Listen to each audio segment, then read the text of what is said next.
Ready? Ready. I didn't get to hair and makeup. How am I doing? Not good. Welcome to the Beverly Hills Plastic Surgery Podcast. I'm Dr. Jay Calvert. Today here with Dr. Millicent Ravello. How you doing, Dr. Ravello? I'm doing well. How are you? I'm good. It's a Saturday. It is. Yes. And we are finally able to record in the same room, which has not happened for a very long time. It hasn't. The holidays have not been good for the Beverly Hills Plastic Surgery Podcast. It's been a lot of Zoom calls. It's been a lot of Zooms. We've been in and out of town and holiday madness, but we're back. We're back to business, and we are excited to be here. Awesome, because we have a very important topic that comes up over and over again and over again. And over again. With our patients. They all want to know, after plastic surgery, when can I have sex? It's the most common question, and I can always see it coming, and it makes me giggle every time because I'll see them like at their post-op, day 7 or 2 weeks or whatever it is, and they're doing well and like things are progressing well, and usually I'm like about to leave the room, and this like funny look sort of comes over their face, and I know it's coming, and I'm just like, wait for it. They're like, So my husband wants to know when we can have sex again. Totally. It's always that. It's always. My husband wants to know, when can we have sex? And it comes up in every procedure. Every procedure. And it's different for every procedure, by the way. It is. That is true. So let's start with the common procedures, the common operations that you might go, maybe sex isn't a good idea right now. Well, let's go top to bottom. All right. That's a good way to do it. Starting with facelift and rhinoplasty and any other chin implants, things like that, your facial aesthetic surgery. Typically, I tell them to wait at least 2 weeks. At least 2 weeks. Just because there's going to be some moving around and some bumping and some, movement that may or may not be good for a swollen face, fresh incisions, bruising. So after 2 weeks, your incisions are basically healed. The bruising has gone away. The swelling is starting to come down. So you're less likely to hurt anything in that immediate fresh post-op time period. Yeah, at least 2 weeks. 3 is probably better, but I always say, look, don't go nuts. Yeah. This is not the time to win awards on new ideas that you have. No. Let's go with something really basic and easy so that you don't shear your facelift flap.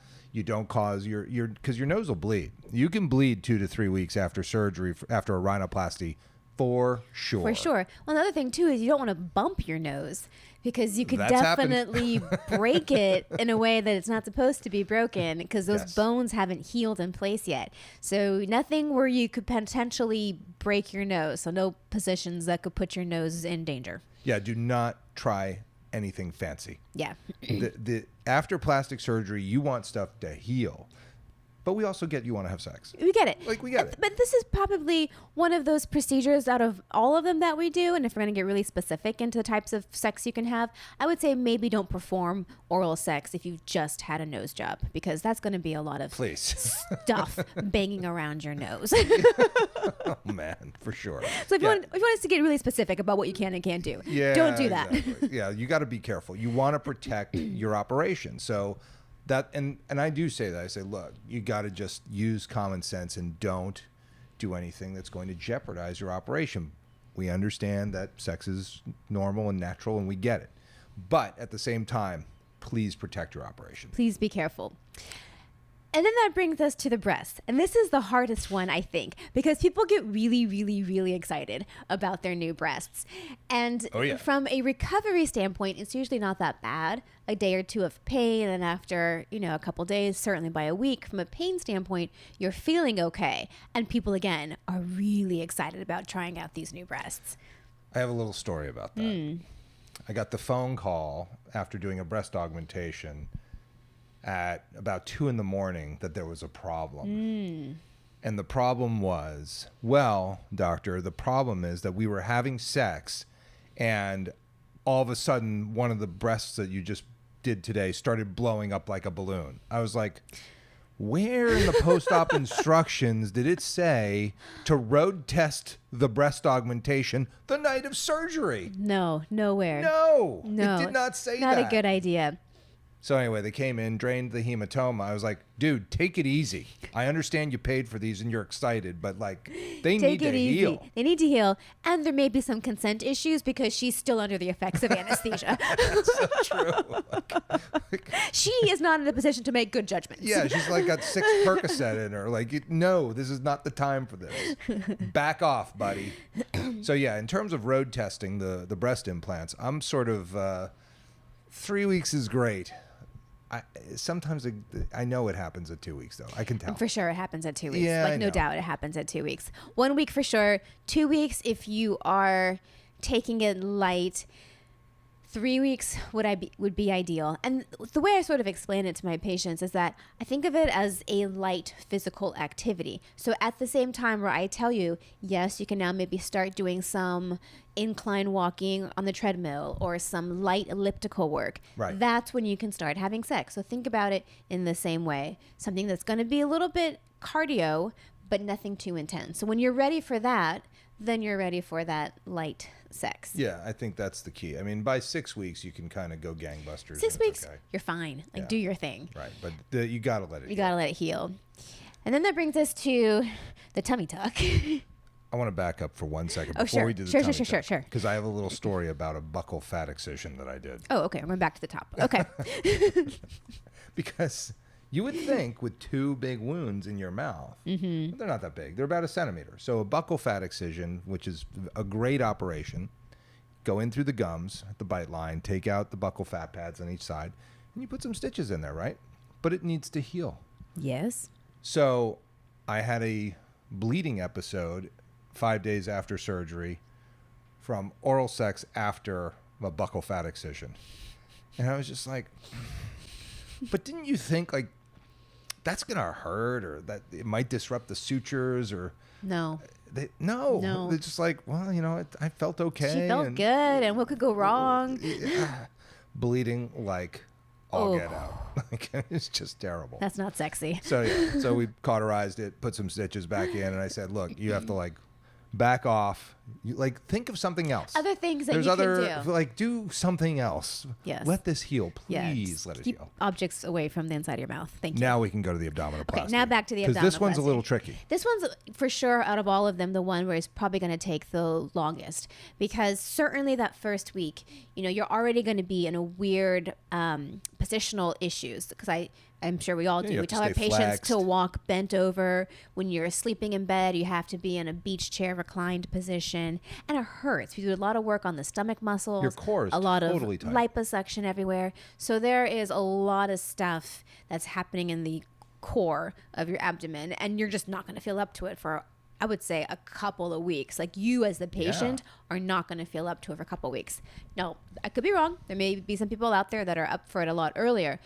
But that being said, from a safety standpoint, I would say at least 3 weeks. And then it's super light. Yeah, because you have sutures up and down your muscles of your abdomen. And you got to just think it through on You this gotta one. let those things heal on the inside. Let it heal. And the other thing too, and depending, you may have drains, which, you know, you certainly don't want to get entangled in those. And then the swelling factor. If you don't have drains in and you start increasing your physical activity, you can create shear, you can create friction. All of that builds up fluid, and now you have a seroma that has to be drained. So all of these things, it's one of the hardest things to do is to be a patient when you feel fine, but you have to let your body heal internally before you can really get back to any of these things. Yeah, I mean, that abdominoplasty is a big one because it is, you know, and you're not going to rip the sutures out. It's going to feel that way. You know, if you yank too hard on your abdominal wall, But I don't think you're going to tear them out. I have seen some hematomas that I think have come. I had a patient tell me specifically, she's like, yeah, I was feeling pretty good. So I was going up and down stairs and doing laundry at like 2 weeks or 3 weeks after her surgery. And sure enough, she came in with a lower abdominal hematoma.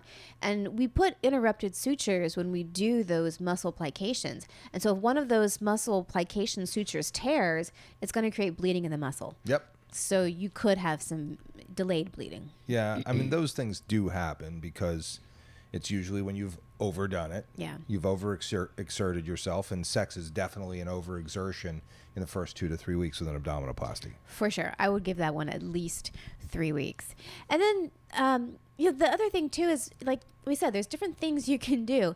I remember this one lady, she was great. She must have been in her 50s or 60s, and I can't remember what we had done. It might have been a tummy tuck, but we were at like the 3-4 week mark, and that was the question.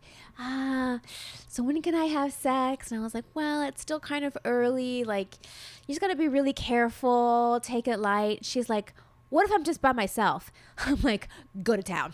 Have at it. Oh, wait, there's not another person there? You're good. You're totally fine. Get it, girl. Go for it. Yeah, that's true.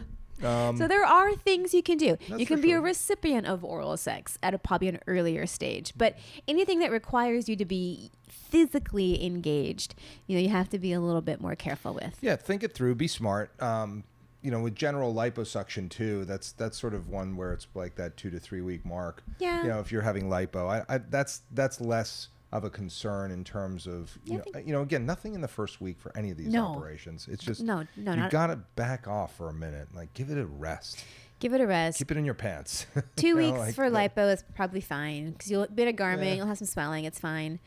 Labiaplasty. Now this is a key one because this is tricky.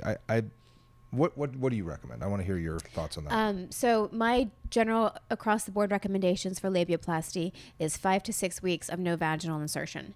So that's no tampons, no intercourse. If there is something else you want to do that doesn't require intercourse, I would say maybe after about 3 weeks. But I actually take a little bit longer with this one because the incisions and the suture lines on these procedures and labiaplasty are so prone to breaking down that it doesn't take much. And like, I almost would love to put all my patients on bed rest for a week just to protect these incision lines. I get it. I put them on for like 2 days because they're so prone to breaking down and having problems. So for sure, take it easy with the labiaplasties a couple of weeks at least before doing any kind of physical exertion, and then 5 to 6 weeks for actual intercourse. Yeah, I mean, that's what I say as well. And I also tell them that, again, if it takes longer, it takes longer because you don't want them to break down. They'll heal. I mean, a vagina and vulva are designed to take some serious abuse. Trauma. They are. I mean, like babies and, lacerations and things really heal it just causes a lot of trauma and they heal well, but you want your labiaplasty, which is a very carefully designed operation with a very clear intent to make things look nice. You want that to heal well. Right. BBLs. What about that? That's going to be closer Brazilian butt lift for Tracy in Wisconsin. On the closer toward the abdominoplasty side of things, mainly because when we're doing the BBLs, depending on how big you are, there's usually a lot of liposuction involved, and it can be whole body liposuction. And you're not supposed to sit or lie down on the butt for 2 to 3 weeks. So you got to, I would say 3 weeks at least for that one, because I mean, I guess you could find some positions. There are definitely positions where you're not going to be on your butt, but you got to be careful with them because we can have problems with, shear and friction and fluid accumulations. And so you just really want to treat that fat grafted area with, kid gloves. You don't want that to have too much pressure or injury or shear on it. And the same thing with your liposuctioned areas. What about, just to be very specific, your breast reduction patients? My breast reduction patients, I would probably say between 2 to 3 weeks. And that's only because I found at about 2 weeks, that T-junction where the vertical incision meets the horizontal, that's when it's at its highest risk of breaking down. That's routinely about the time frame that I see it. And so if it happens, that's fine. We'll get through it. But if I can at all prevent that from happening, then I would like to. So that's why I say give it 3 weeks. And if the incisions are looking great, then go for it. If there are a few scattered areas that aren't healing, but otherwise it's healing well and getting better, yeah, you're probably fine. Go for it. Brachioplasty. Never. it's over. Sorry, that was just a gut reaction to that procedure. I know. Well, you gotta, you want that to heal well for sure. Those scars are not great. Are so anyway. bad, and they all break down in the axilla, and it's just everyone just. All right. Well, yeah, they kind of do. They do. They have problems. Yeah. And so you want to take it easy, but again, if you can do armless sex, then that's fine. I don't know how you do that.